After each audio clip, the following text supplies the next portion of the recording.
G'day, it's Jamie and welcome to Tantanoola Tigers. Today I'm reading an old newspaper report about thylacine encounters at Black Bluff, Tasmania in the 1860s, so we'll get into it. This was published in the Launceston Examiner on Saturday the 22nd of November 1862, titled Tasmanian Tigers. It was emerging on a small plain which is situate about a mile north from the east end of the Black Bluff mountain when I saw the bushes in motion a short distance in front of me. I thought the movement was caused by a number of the wombat tribe, the flesh of which is considered to be good eating by travellers in the bush, to whom meat is a luxury, and I sent forward my young, nearly full-grown dog, a setter spaniel, thinking he might chase the supposed wombat into a hollow tree where it could be easily captured. But just at the moment, two tigers emerged into the open space. One of them made off, while the other turned fiercely upon the dog, which, running back, regarded me with an expression which seemed to ask, as clearly as instinct could, whether he was to attack in earnest. Again I sent him forward, and this time he advanced with such a display of determination that the tiger, after a faint show of resistance, began to retreat, when the dog, seizing it by the tail, suffered himself to be led along at a quickish pace, while I followed with the view of overtaking them, till I stumbled and fell, and narrowly escaped being cut by a tomahawk which I held in my hand. Here the dog rushed back as if to see what was the matter, but I again sent him forward, and the tiger, now finding escape impossible, turned upon its assailant, and both fought with the utmost ferocity for about 2 minutes. When the dog, seizing the tiger by the throat and keeping his hold, overpowered it in a few seconds, and then I knocked it on the head, thinking I was doing the right in destroying one of the kind animal, which is often very destructive to sheep and lambs. The tiger was 16 inches high and 2 feet 6 inches long, from the nose to the tail, which was 14 inches in length.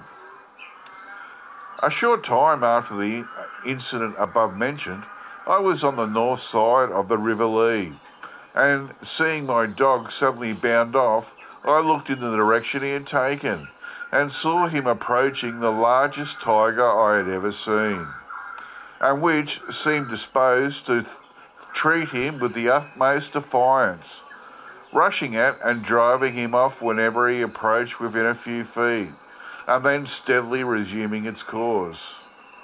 Thinking from the size of the tiger that it might prove dangerous even to a man, should it meet one when without a weapon wherewith to defend himself, and thinking, if it eventually intimidated the dog, it might return in the night with its mate, for they often go in pairs, and cause me some annoyance.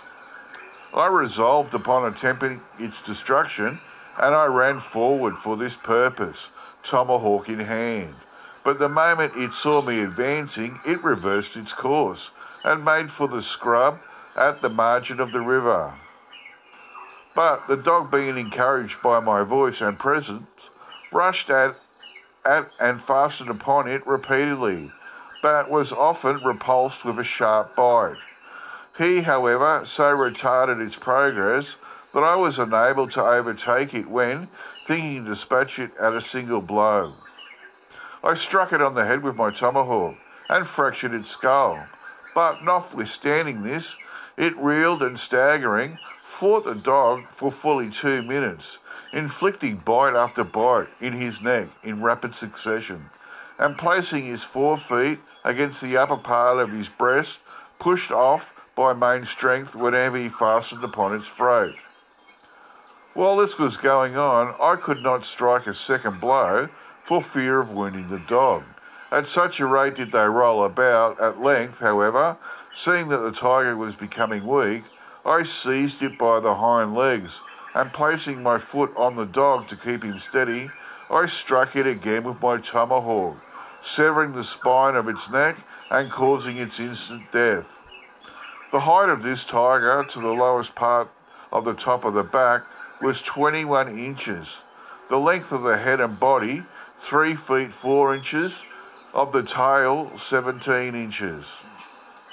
It was a female and had in its false belly 4 young ones, each adhering firmly to a teat and well covered with hair, and just able to walk. I would have kept these young tigers as specimens of an animated nature if I had not found that they would not live on the rough food for which alone I had to give them.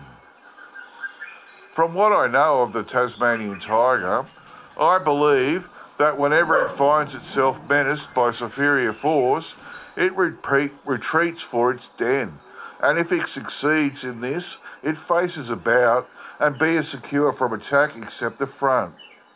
It defends itself with the utmost ferocity, inflicting severe wounds on any assailant that ventures close to it. I've only heard of one contest between a sheepdog and a large tiger, and in that the former prevailed, though not without being fearfully lacerated by the teeth of the tiger. With a kangaroo dog, I do not think that any tiger would be able to contend long, owing chiefly to the superior mode of the fighting of the former. I have never known a tiger to attack a man, although I once knew of one walk up to 2 in the bush. But in this case, the intruder was knocked on the head before he'd shown any aggressive intentions. I have also known a tiger to follow a man for a considerable distance at night, though not attempting to molest him. By J.S. Forth, the end. I really like that. I love our stories of how people lived in Australia in the old days. It's a pity he was killing these tigers, but in them days it was legal, and that's how you live, to protect your stock and your chooks and your sheep and stuff like that. But it's really interesting. Okay, that's it for me. I'll get back to this all next time. Bye.